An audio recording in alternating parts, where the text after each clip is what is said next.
4 teams, no weak links. And it's what will define the legacy of this team.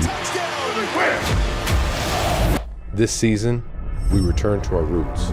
Every franchise loaded with talent, urgency, and something to prove. In 2025, this division isn't just the toughest in football, it might be one of the most competitive we have ever seen. The Lions want redemption. North title to Detroit! The Packers want revenge. We control our fate. We know we have what it takes. The Bears are rising. And the Vikings, they're ready to unleash the unknown. All 4 teams believe they can win the division. All 4 think they can take the conference, and all 4 might be right. So in today's video, let's break down the absolute chaos that's coming and why the NFC North might leave bodies behind this season. Now, of course, we have to start with the back-to-back division champs in the Detroit Lions. Last year, the Lions put together their best regular season in franchise history, going 15-2 on the back of the league's #1 offense and sealing the NFC's #1 seed in the process. Finds a little crease, gets down to the 1, stretches, touchdown Detroit Lions.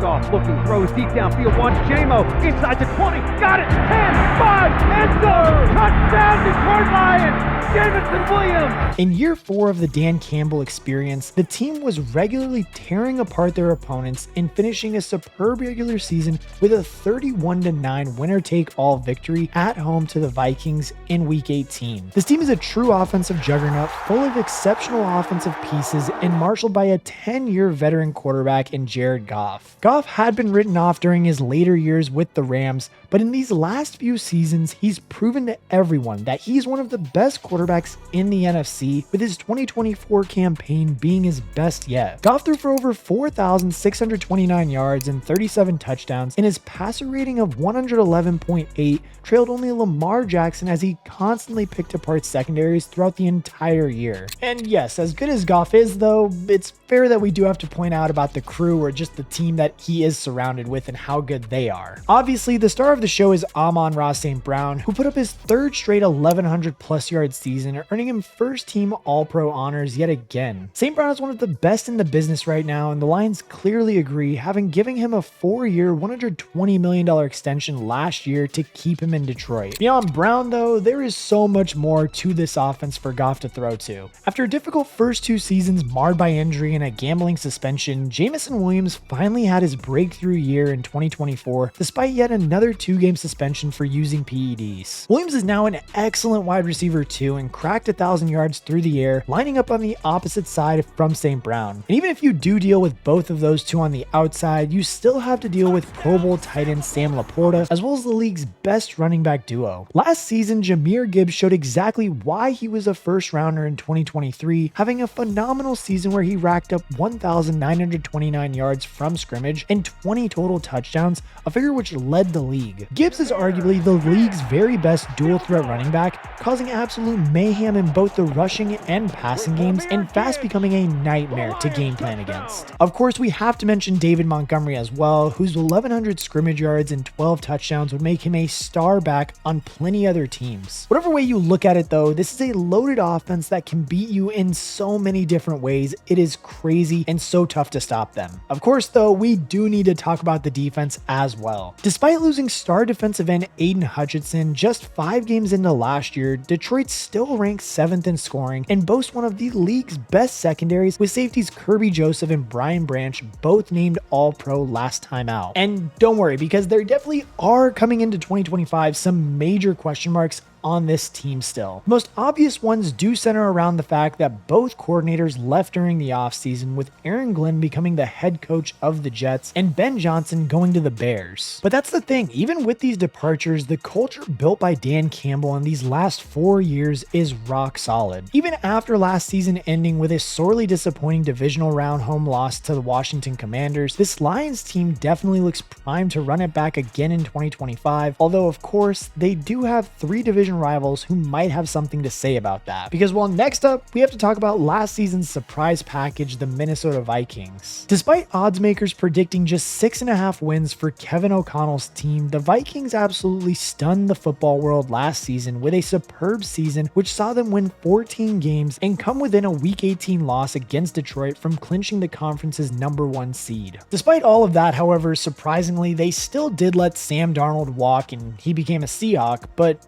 as crazy as it sounds, they might have actually upgraded at that position with somebody they already had on the roster. And yes, Sam Darnold did have a career renaissance last year, throwing for 4,319 yards and 35 touchdowns, and rebuild a reputation which had almost been totally destroyed in New York and Carolina. But Darnold's performances last year earned him a 3-year deal in Seattle worth just over $100 million, while the Vikings, on the other hand, looked to start the season with last year's first-round pick JJ McCarthy under center. McCarthy was expected to be featured in last season, but a knee injury ended his 2024 campaign before it even began, allowing Darnold his opportunity to shine. Now though, the Michigan national champ looks ready to take this team even further than they went last year. As we all know, in college, McCarthy looked cool and composed and led the Michigan Wolverines to a 27-1 record during his time at the school, including the national title in 2023. And even if he is just a quote-unquote game manager or a system quarterback in his first season, this Minnesota system is absolutely set up for success. First of all, head coach Kevin O'Connell deserves all the credit in the world for his coaching job last year, guiding the team to one of the biggest overperformances of the 21st century. O'Connell is one of the league's best young offensive minds, as shown by the fact last year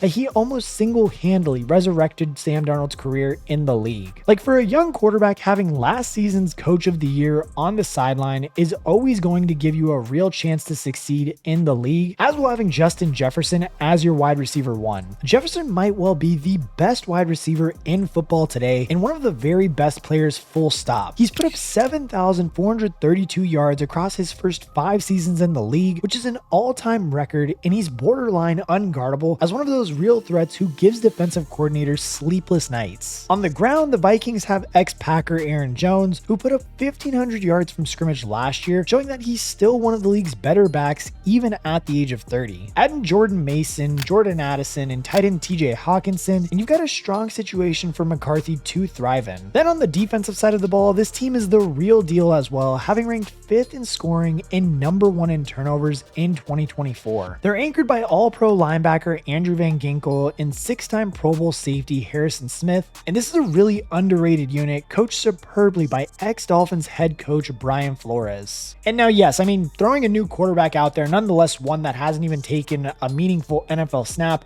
is always scary for a team to see, but I mean, truthfully, with everything they have on this team right now, on the defensive, offensive, and just the coaching staff, I really don't see how JJ McCarthy couldn't be successful, or the Vikings in general couldn't be successful this year. Like, as I just stated, coaching, defense, Justin Jefferson, all this contributes to this Vikings team being a real threat, not to just take the divisional crown, but to lift a first ever Lombardi trophy. However, one team desperate to take the Lombardi back to its spiritual home is Matt LaFleur's Green Bay Packers. The Packers have adapted extremely well to the post-Aaron Rodgers era at Lambeau Field, and after just 2 years with Jordan Love at quarterback, they already look like serious contenders. Love still divides opinions in the league, but his 2 seasons as a starter have put up 7,548 yards and 57 touchdowns, and has a passer rating of 96.4, which are clearly very good, if not elite numbers. You could argue that Love's biggest issues have been with interceptions, which have led to comparisons with another ex-Packer quarterback in Brett Favre, also famed for his high-risk, high-reward playing style. However, under LaFleur, Love has constantly improved over the last 2 years, and if he can just clean up his decision-making, he is a genuine case as the best quarterback in the division. Much has been said about Love's lack of a true #1 wide receiver threat in years, with Jaden Reed leading the team in receiving yards last season with just 857. However, the addition of a Texas alum Matthew Golden in the first round of the draft could be just what Love needs to take his game to the next level. On the ground, Josh Jacobs was a superb running back in 2024 with his 1,671 scrimmage yards, ranking 5th amongst running backs as he replaced Aaron Jones with ease and became a core part of this this offense almost instantly. It really is a testament to just how good of a coach LaFleur is that even when Green Bay loses elite talent, it always feels like the pack will keep on rolling. And while speaking of elite talent, the Packers secondary boasts one of the NFL's very best safeties in Xavier McKinney, who was acquired in last year's free agency after leaving the New York Giants. McKinney had a fantastic season last year, recording 8 interceptions and 11 passes defended, deservedly earning his first team All-Pro selection at the heart of the league's 6th best scoring defense. Elsewhere on this defense, the likes of Quay Walker, Rashawn Gary, and second-year linebacker Edgerrin Cooper all caught the eye last year, and defensive coordinator Jeff Hafaley's unit looks well placed to be just as good again this year. And look, this is a Packers team which saw 5 of their 6 losses last year come by 1 score